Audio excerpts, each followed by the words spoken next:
The season approaches. Kyle, I will give you first crack. What are you most looking forward to as we start? Here we go. Year 2, Caleb Williams. Can this be the year he goes from a really fun young player into a great quarterback? One of the things we talk about in Good Morning Football is that in year 2 for Caleb, it kind of felt like he won the dunk contest, which is great. But is he young Jordan? Is he Blake Griffin? Is he Zach LaVine? We love the dunks. Wow. This year we got to have him knock down his free throws, and Ben Johnson's in charge of that. I'm fired up. Zach LaVine. I like the analogy. We don't know. I like it. No, but I do think that is the question. Now, you, Dominic, you've heard me say it. I think if there's a young quarterback coach combination that you're looking for right now, that you're going to bet your money on could become the next Reed and Mahomes, I'm not sure why you wouldn't start there. Yeah, these guys together are great. If the defense improves and is no longer as dependent on turnovers, this team will be awesome. The crazy thing about Caleb is you would think with the big splash plays that the drawback would be that it would be like crazy turnovers. That's not the problem. He does his big splash plays, and then he can't convert a 3rd and 6 to an open man. Those are the things that he struggles with, and those are the things that you would think pretty easy to recover from. So I would guess he's going to be a lot better this year. Well, year 2 in the system. Like, now you're starting to master. You're not learning a new terminology and all of those things that go into year 1. So now Ben Johnson's like, well, remember last year when we had this? Well, let's go back to that. Now you have that built-in time on task. He's definitely going to take another step. Schefter, what are you hearing out of Chicago? Listen, wasn't it Dan Orlovsky last year said it's going to be a big adjustment? Didn't look like much of an adjustment last year for Caleb Williams, right? But it was a good step. I mean, but there were those moments that it was going to take a little while for him to use your term, master the offense. But this year they should be that much more in sync. Yeah. The schedule is a lot tougher. They're not sneaking up on anybody. Everybody's expecting the Bears to be out front to take that next step. How do they respond to that after winning the dunk contest? Dominique, what are you excited about as we get set for training? Oh, I can't wait for the Cowboys hype. It's that time of year, y'all. We get excited about the Cowboys. Look at that O-line. All those Tylers protecting Dak, and they have 2 incredible receivers. Obviously, the rushing game is good. There's no reason to be concerned about this offense at all. This offense has a chance to be the best in all of football because of their talent and their experience and coming back again with the same head coach. But the defense is where the question marks are. They had Quentin Williams last year. They added Rashawn Gary to it. They brought in a new defensive coordinator. The question is, can this defense get to like mediocre or better? Because last year, they were the worst. Actually, literally, the worst defense in football. Yeah, get to 16, we got a chance. There are no questions. Ask Cowboys fan. Christian Parker, the new defensive coordinator. They drafted Caleb Downs. They've answered all your questions. It's a brand new defense. The Cowboys are going to the Super Bowl. Nick, of course. Where have you been? Super Bowl! They are back. The star. Jerry, we're loving it. Well, you bring up Christian Parker as a defensive coordinator, and they get back a healthy DeMarion Overshawn at linebacker. And don't sleep on the safety that they signed, Jalen Thompson, who they really like as well. So there are a lot of defensive reinforcements. The defense was playing better at the end of the last year, which isn't saying all that much, but they were better. And I think this team could be dangerous. Kyle loves the hype. I'm just so excited to be on ESPN talking about the Cowboys. I made it, Dad! It must be July. And then we talk about the Jets, and then we talk about the Cowboys. We did it! Greedy talks the Jets. We'll we talk about the Cowboys in December. Oh, I know. Regardless of their record. All right, who's next? J-Mac, what do you have your eye on? Aaron Donald. Is he really going to come back? It'll be almost 1,000 days when the Rams take the field for the first time since Aaron Donald has played in a game. Does he really want to go punch somebody in the face, get hit in the head? Or is he going to enjoy retirement, enjoy the beach, and the finer things in life? Because retirement can be fun. Aaron Donald, if you want, you can come over here on ESPN and join us. We'll talk about the Rams. If not, if he's out there, oh my goodness, him and Myles Garrett, that'll be a lot of fun. Schefter, is he coming back? Come on. Well, would you rather join them or would you rather join Myles Garrett? That's the question that he's going through right now. And the Rams are giving him his space to make the decision on his own. They don't want to say, we really want you back, come back. And all of a sudden, midway through the season, he's saying, why did I come back? So what's going on in the interim is he's gone back to the facility. He's put on the pads. He's gone through football drills, which he hasn't done for a couple of years. He's trying to decide, finally, officially, whether or not he wants to do this after being out of the sport for 2 years. The Rams want him back. It's an open invite. He has to sign off on coming back, and we're waiting to hear whether he does. I don't know anything, but He's coming back. You start putting that stuff on. You ain't putting that nonsense Showing up on to the facility. in July. I would never put on a helmet and shoulder pads in July unless I know some checks are coming. So I suspect that he's getting warmed up and getting ready. Good luck to all the offensive lines in the NFC. Y'all in trouble. Yeah, they're building a super team, right? I mean, they bring him back. They really are. I want the super team. I want the fairy tale. There's only so many kettlebells you can lift. You know what I'm saying? He's got the heavy. Let's play some football again, and let's have a dream season. Schefter, I'm counting on you. If you report one morning that it's not happening, I'm going to be crestfallen. Please don't. Well, that's an Aaron Donald deal, and the idea of him and Myles Garrett. Let's go. That is like, what is that like? Bordering on unfair. Yeah. We'll find out. All right, we are just getting started with this group today. We have much more football on the way, including the flip fiasco at Fanatics Fest.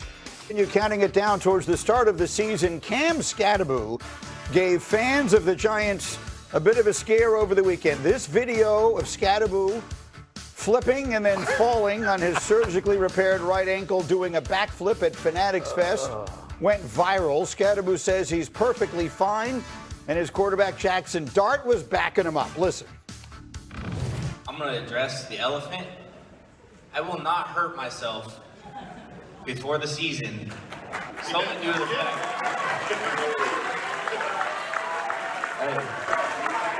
When I looked at it though, I was like, that's the most explosive I've seen Scat. He over-rotated. Do you enjoy being like the wild maniac moniker? Is that insulting or is that like, yeah? No, I totally enjoy that part. I think I less enjoy the brain dead kind of guy. But it is what it is. I mean, the New York people love it, so I'm just going to keep being me. And if they want to say I'm brain dead and I don't have no brain, then who cares? Okay. I love that, man. I read those quotes. I hadn't actually heard him say them until just now. And it's different. It's much funnier when he says it. So, I mean, we can have fun with this, and it's fun. Yeah. Is anyone taking it seriously? Is anyone watching this saying, this guy who suffered a gruesome injury and upon whom the hopes and dreams to at least some degree of the New York Football Giants rest this season, probably shouldn't be doing a backflip on the stage there to make people laugh? Anyone have an issue with it? He's doing a backflip in a Statue of Liberty t-shirt. Yeah. But God bless America. Listen, Greeny, you know how you just shifted into your serious, responsible voice there? Yeah. I totally respect it. Yeah. But I want everyone to understand, the Giants have a dog, and I don't mean like he's got that dog in him. Yeah. He's like an actual human Labrador. When you come home and the dog has torn up the pillow and peed on the ground, don't you? Why did you do that? All right. Because I'm a dog, and I'm always going to do that. That's not his first backflip. It's not his last backflip. And I'm not going to sit here and we're going to pearl clutch through the Cam Scadaboo era. I know it's irresponsible. He's irresponsible, all right? It was also at Fanatics Fest. You ever been to that thing? Yeah. There's nobody up on stage splitting the atom, okay? It's fun. It's a party, and this is not the last time we're going to do this. By the way, this is a fourth-round draft pick running back. This is not the linchpin of the organization. This is not Saquon. He's going to be here for a few years. We're going to have a few laughs. He's going to have a few touchdowns, and we're going to miss him. So let's not ruin it while he's here. They say of dogs, they're not here for a long time. They're here for a good time. And that's what we're saying. Now I'm going to cry. Why are you saying that? I mean, that is what I remember my vet saying that to me. It's a beautiful quote. When they told me that we were going to lose my dog. And you have to accept that. And what I guess we're saying is, if you're looking for Cam Scadaboo to have a 12-year NFL career, that feels unlikely. I don't think anybody's reacting to this Cam Scadaboo video with any sort of real concern, because especially guys who've been around football, like, they're guys who play certain positions a certain way. And the cameras aren't there all the time for all the dumb stuff that they do. Right. Mm-hmm. Hand that man the ball on 4th and 1. That's all we got to do. If you got to flip your way to that series, then do that. Why is any of this surprising? This is the same player who would headbutt brick walls in college. That's the brand. So instead of headbutting brick walls, he's doing flips at Fanatics Fest. Flip is safer. He's 24 years old. He's doing what a 24-year-old Who's a good boy? Who's a good boy? That's a good boy. You want a treat? And you know what? We love dogs. We love dogs, and we love when he acts have a like dog that. here, Adam. Jason, are you about to criticize this guy? No. Do it. What I'm going to say is all of this is completely fine if you're scoring touchdowns on Sunday. Yeah. Like, I was teammates with Rob Gronkowski. Gronk was his own. The Super Bowl they lost in Indy, he was dancing at the after party after a high ankle sprain.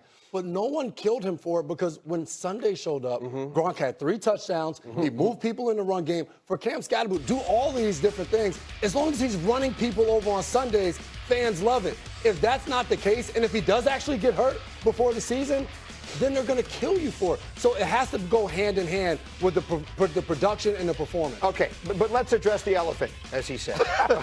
Not in the room, it's the elephant. I love you, Cam. Do the Giants have an adult in the room? I mean, if the Giants quarterback might be described now. Again, I love Jackson Dart. You don't know me that well, but I'm getting to know you fast. Yeah, I love Jackson Dart. I think he's tremendous. I think he has a chance to become absolutely outstanding. I think he could be on a Drake May-like trajectory. But if there is a question about him, it would be a little bit of the maturity. Maybe not so much from the backflips at Fanatics Fest as the putting his head down into players and running up the sideline and then later saying, this is the way I've always played the game, all of that stuff. So is it possible that your old coach, John Harbaugh, who obviously is the grizzled veteran, does he have a little bit of an adults in the room problem right now with his young team? I mean, of course, I'd be much more concerned about it from the quarterback standpoint than from the running back standpoint. I think you have to get to a point where he understands, Jackson Dart understands that it's not only about putting yourself at risk, it's about showing respect to everybody else on this team, that you don't have to win every play. You don't have to win with every single time you touch the ball. You have to understand there are other people who can make plays, and nobody eats if you're hurt. And that's the responsibility part. Like, you can come with the attitude. Many quarterbacks have a ton of different success, different way, with different mentality. The aggressiveness, the linebacker nature of his mindset, that's not the problem. Just every now and then you got to make a smart business decision. That's the challenge, and I think he'll get there. Hey, this team has been really boring the last decade, since the last Super Bowl.